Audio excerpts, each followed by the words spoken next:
Oke, di video kali ini saya ingin mereview untuk dua pertandingan yang hari ini bermain, di mana Persipura Jayapura menang 2-1 atas Sulut United dan juga Bali United menang besar 6-0 atas tim tamunya Dewa United. Jadi saya langsung bahas dulu dari Persipura Jayapura dengan Sulut United. Ini sesuai dari analisa saya dan tentunya saya sudah membahas di video sebelumnya. Untuk Persipura Jayapura yang saya fokuskan bukan hasil menang, imbang atau kalah, tapi yang saya fokuskan adalah skema permainannya. Kenapa? Karena saat menghadapi Persiba Balikpapan itu terlihat skema permainan dari Persipura di sektor tengahnya nggak terlalu bisa berjalan. Nah, tadi ketika lawan Sulut United sebenarnya di 30 menit awal Persipura Jayapura ini bermain cukup bagus. Dua gol yang tercipta dari Sansan dan juga Ramai Rumakik ini kan dua gol melalui set play bola hidup. Artinya sektor lini serang dari Persipura Jayapura ini cukup bagus ya, karena di 3 pertandingan secara berturut-turut pasti mencetak gol. Artinya cukup baik. Nah, ketika 30 menit Persipura Jayapura saat mendapatkan bola itu membangun serangan melalui bola possession dan melalui passing-passing long ball yang cukup efektif. Jadi gol kedua dari Ramai Rumakik itu terlihat jelas ya, proses passing long ball yang cukup bagus. Nah, ketika bertahan, Persipura Jayapura ini langsung memberikan pressing. Jadi permainan dari Sulut United ini seperti nggak berjalan ketika pemain Persipura ini sangat pressing, bermain sangat pressing sampai ke depan. Terlihat jelas lah bola possession di 30 menit awal itu milik Persipura Jayapura. Artinya skema pertahanan dan penyerangan Persipura Jayapura di 30 menit ini berhasil karena bisa mencetak 2 gol. Dan juga permainan atau skema permainan dari Sulut United gak bisa berjalan karena pressing yang dilakukan oleh pemain Persipura. Nah, ketika 30 menit ke atas, saya melihat permainan Persipura Jayapura ini cenderung lebih slow ya, lebih mundur. Jadi terlihat gak seperti pressingnya ini dilakukan lagi. Banyak memberikan ruang kosong kepada para pemain Sulut United untuk melakukan bola possession. Alhasil di 30 menit ke atas Sulut United ini berhasil keluar dari tekanan, berhasil menemukan skema permainannya lagi, sehingga Persipura Jayapura di 15 menit akhir babak pertama ini kewalahan untuk mendapatkan atau merebut bola yang dilakukan oleh para pemain Sulut United. Di sini saya juga harus mengatakan bahwa kualitas pemain dari Persipura dan Sulut United ini masih berpihak kepada Persipura Jayapura. Kenapa saya bisa bilang seperti ini? Karena berapa kali ketika Sulut United sudah menemukan skema permainannya, tetap belum ada peluang yang berbahaya untuk terciptanya peluang di babak pertama. Ya, bukan terciptanya gol ya, tapi peluang.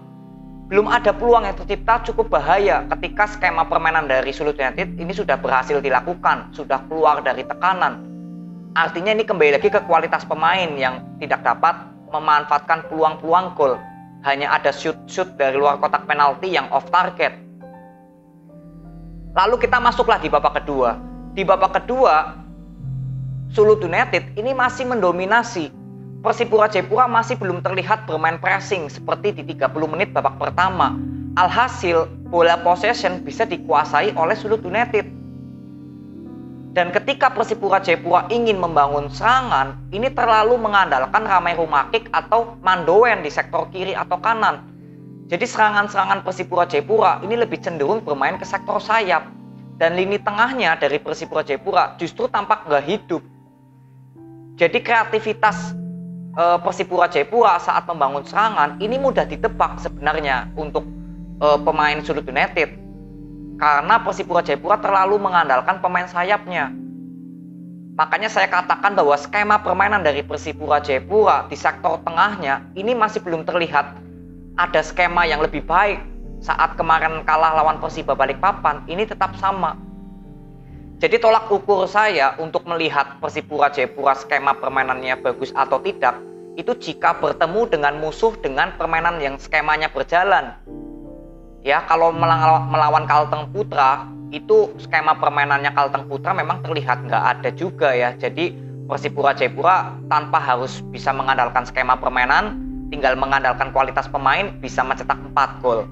Apalagi ditambah jika Persipura Jayapura sudah matang di sektor tengahnya memiliki skema permainan. Pastinya hasilnya lebih dari itulah kalau saya ingin katakan ya dari hati saya. Jadi yang saya bisa dapatkan, walaupun akhirnya Solo United bisa mengecilkan kedudukan menjadi 2-1 dan itu terlihat bagaimana tidak adanya pressing yang dilakukan dari pemain tengah Persipura Jayapura, ini bisa dimanfaatkan Solo United untuk menciptakan gol melalui intercept ya, passing overlap yang cukup bagus. Dan di sini saya melihat tugas dari M. Tahir ini cukup berat ya. M. Tahir ini berapa kali kewalahan saat bertahan karena pemain Persipura Jayapura yang saya lihat ketika bertahan itu hanya M. Tahir aja yang aktif untuk menjemput bola. Sisanya seperti berjauhan jaraknya dengan M. Tahir. Makanya ketika Persipura Jayapura ingin membangun serangan, dia terlihat bermain monoton, passing-passing long ball ke area sayap. Jadi terlalu mengandalkan sektor sayap. Jadi yang saya bisa ambil di pertandingan tadi ya, bahwa Persipura Jayapura di 30 menit awal itu harusnya bisa konsisten sampai akhir pertandingan. Bermain full pressing, membangun serangan juga melalui bola possession dan juga berapa kali melakukan long ball yang cukup efektif. Jadi saya melihat masih ada inkonsisten di pertandingan tadi lawan Solo United. Di luar dari hasil menang, tapi skema permainan dari Persipura Jayapura di sektor tengahnya memang saya belum melihat ada perkembangan yang lebih baik dibandingkan kemarin saat lawan Persiba Balikpapan. Tapi di 30 menit awal, ini Persipura Jayapura kalau bisa konsisten ya sampai akhir pertandingan, kemungkinan ya yang saya lihat bisa mencetak lebih dari 2 gol dan tentunya tidak kemasukan jika bermain seperti 30 menit awal babak pertama. Jadi konsisten ini juga penting ya untuk para pemain Persipura Jayapura dari strategi pelatih dan juga skema permainan. Saya ingin tetap pantau walaupun Persipura Jayapura di 3 pertandingan terakhir hanya sekali kalah dan dari 3 pertandingan terakhir berhasil mencetak gol, artinya kan sudah cukup bagus. Dan rata-rata lawan Persiba Balikpapan dan tadi lawan Solo United ini golnya tercipta di menit-menit awal. Sisanya Persipura Jayapura di 2 pertandingan terakhir justru nggak mencetak gol. Jadi disinilah yang saya lihat adanya konsistensi di pemain Persipura Jayapura untuk menerapkan strategi dari pelatih yang lebih condong ingin bermain pressing dan juga melakukan serangannya melalui bola-bola possession dan juga seringkali melakukan long ball. Ya, jadi ini analisa yang saya bisa dapatkan dari pertandingan tadi. Jadi selamat untuk Persipura Jayapura mendapatkan 3 poin. Semoga di pertandingan berikutnya terus bisa mendapatkan hasil yang positif. Dan tentunya saya akan fokus kepada skema permainan dari Persipura Jayapura. Lalu next kita bahas Bali United yang memperoleh hasil cukup luar biasa 6-0. Jadi di pertandingan kali ini memang nggak terlalu banyak yang saya bisa komentari. Kenapa? Karena secara skema permainan Bali United jelas lebih matang daripada Dewa United. Lalu dari kualitas pemain Bali United juga lebih bagus daripada kedalaman skuad yang dimiliki dari Dewa United. Apalagi Dewa United juga tim yang baru promosi ke Liga 1 berhadapan dengan tim juara Liga 1 di musim lalu. Jadi inilah ya yang saya nggak bisa komentari di masalah skema dan juga kualitas pemain. Tapi yang saya lihat di pertandingan kali ini adalah bagaimana 4 gol yang tercipta di babak pertama dari Bali United ini melalui set play bola mati semua. Dan 4 gol yang tercipta ini melalui kontribusi dari asisnya Fadil ya, yang memberikan umpan-umpan yang cukup bagus. Jadi ini pemain favorit saya yang saya sudah katakan bahwa Fadil ini pemain tengah yang dimiliki Bali United cukup bagus, memiliki passing-passing yang cukup oke. Bahkan di pertandingan kali ini saya hanya melihat 1 aja passing yang gagal dilakukan Fadil ketika memberikan umpan ke Nofri. Itu aja, sisanya berhasil semua. Jadi cukup luar biasa passing-passing yang diberikan dari Fadil. Nah, kembali lagi 4 gol yang tercipta melalui Private, lalu Haudi, lalu ada Nofri ya, lalu ada Spaso. Ini terlihat bahwa memang pertahanan dari Dewa United melalui bola-bola mati ini sangat minus ya, sangat kurang bagus. Karena gol yang tercipta prosesnya kalau boleh dibilang cukup mudah untuk pemain Bali United bisa menciptakan gol. Tapi yang saya bisa komentari di pertandingan kali ini adalah bagaimana Bali United tetap masih kesusahan dalam mencetak gol untuk set play bola hidup. Private, Spaso, Nofri, lalu ada Eber Beza, ini kerepotan untuk menembus area pertahanan dari Dewa United. Di luar dari 4 gol yang tercipta di babak pertama ya. Tapi saya melihat bahwa penyerangan dari Bali United ini selalu kandas di pertahanannya Dewa United. Tapi tetap ada peluang ya, ada peluang yang diberikan dari Bali United. Artinya memang skema permainan dari Bali United ini sudah cukup bagus karena mendapatkan peluang gol. Artinya berjalan skemanya. Tapi sulit untuk menembus area pertahanan Dewa United. Artinya pertahanan Dewa United sebenarnya untuk menghadang set play bola hidup ini cukup baik. Di luar dari set play bola mati ya, kemasukan 4 gol. Nah, ketika Dewa United membangun serangan, ini juga melalui skema yang cukup baik sebenarnya. Jadi Dewa United ini sebenarnya untuk skema permainannya ini sudah cukup baik. Sama seperti lawan PSIS kemarin. Sudah cukup bagus, ada perkembangan yang cukup baik. Buktinya bisa melakukan bola possession dan mengimbangi area tengah dari Bali United. Tapi kembali lagi ke kualitas pemain yang saya katakan, bahwa peluang-peluang yang tercipta dari Dewa United melalui skema permainan yang sudah cukup baik, ini nggak memanfaatkan peluang menjadi gol. Inilah bedanya dengan kualitas pemain dari Bali United. Yang sekalinya bisa memanfaatkan serangan, itu berapa kali bisa memanfaatkan peluang menjadi gol.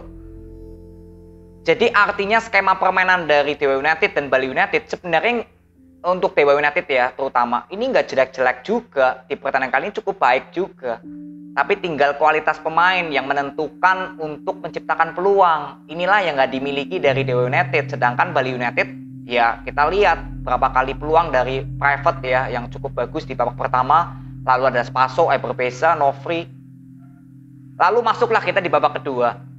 Di babak kedua, memang ketika sudah unggul 3-0 ya di babak pertama, Bali United sudah semakin menurunkan tempo ya. Jadi sudah memainkan pemain-pemain yang muda, yang jarang dipakai, jadi sering dimainkan. Jadi sudah unggul lah, sudah aman gitu ya. Jadi memainkan pemain-pemain cadangannya. Tapi dengan permainan skema yang sudah berjalan, artinya Bali United ini tidak ada masalah untuk skemanya. Dengan pergantian pemain, terbukti juga tercipta lagi 3 gol di babak kedua. Di mana Spaso menciptakan hat-trick ya. Jadi 6 gol yang tercipta, ini satu aja ya melalui set play bola hidup. Di mana Spaso menciptakan hat-trick ke 3 golnya itu melalui counter attack ya dari Private yang memberikan passing ke Spaso itu cukup luar biasa. Private nggak egois ya. Jadi inilah yang saya lihat bahwa Bali United secara skema dan kualitas pemain memang masih di atas rata-rata dari para pemain Dewa United. Tapi sebenarnya untuk skema permainan Dewa United ini juga nggak jelek-jelek banget saat menghadapi Bali United dan PSIS Semarang. Hanya saja itulah kualitas pemain kembali lagi menjadi pembeda. Karena untuk Bali United ini sudah aman semua, skema oke, kualitas pemain oke. Sedangkan untuk Dewa United dari skema ya lagi menuju perkembangan. Dan dari kualitas pemain memang terlihat masih dimiliki dari Bali United. Jadi ini untuk Bali United tinggal konsisten aja ya. Karena di sektor belakang di 3 pertandingan terakhir tanpa kemasukan. Cukup luar biasa. Lalu 3 pertandingan terakhir juga berhasil mencetak 11 gol. Jadi tinggal konsisten aja sebenarnya untuk sektor belakang dan sektor lini depannya. Ini untuk Bali United. Terus tambahan sedikit aja, saya ingin bercerita sedikit aja ya untuk Fadil Sausu. Seperti yang saya katakan saat Bali United menghadapi Persebaya Surabaya kemarin, saya katakan bahwa sektor kiri dari Bali United saat berhadapan dengan Persebaya, ini saya bilang mati ya. Karena di sini Bali United tidak memainkan Fadil, justru memainkan Rizky Pelu. Nah, di sini terlihat jelas ketika Fadil Sausu bermain dengan Nori, sayap kiri dan sayap kanan dari Bali United ini hidup semua. Inilah yang saya katakan bahwa begitu besarnya pengaruh ketika Fadil Sausu bermain dan tidak. Ini pemain yang jujur saya favoritkan menjadi pemain yang best midfielder ya bersama dengan Nori. Karena Fadil Sausu secara visi misinya bagus, lalu passing-passingnya akurat. Dalam hal pertahanan juga Fadil Sausu cukup bagus, sangat tenang. Jadi ini pemain yang menurut saya cukup favorit di Bali United sekarang, yaitu Fadil Sausu. Ya ini cuma sebagai tambahan aja, karena terlihat jelas saat menghadapi Persebaya Surabaya dan saat menghadapi Dewa United dengan skema permainan dari kedua tim yang sama-sama bagusnya ya, Persebaya dan juga Dewa United, itu terlihat jelas peran dari Fadil Sausu ketika bermain dan tidak. Ini yang menjadi tambahan aja agar di match berikutnya jika misalkan Fadil Sausu nggak bermain, saya ingin lihat bagaimana kontribusi dari pemain sayap Bali United ketika Fadil Sausu nggak bermain. Jadi ini aja analisa saya yang bisa berikan untuk pertandingan Persipura dengan Sulut United, Bali United dengan Dewa United ya. Jadi selamat untuk Persipura Jayapura dan juga selamat untuk Bali United. Tentunya untuk Spaso ini juga selamat ya karena berhasil menciptakan hat-trick setelah kemarin ada Rian Ardiansyah dari PSIS Semarang. Jadi 2 pertandingan berturut-turut ada pemain yang menciptakan hat-trick. Cukup luar biasa dan seru. Jadi ini aja, terima kasih yang sudah nonton sampai akhir. Respect buat kalian. Nanti kita ketemu di video berikutnya. See you.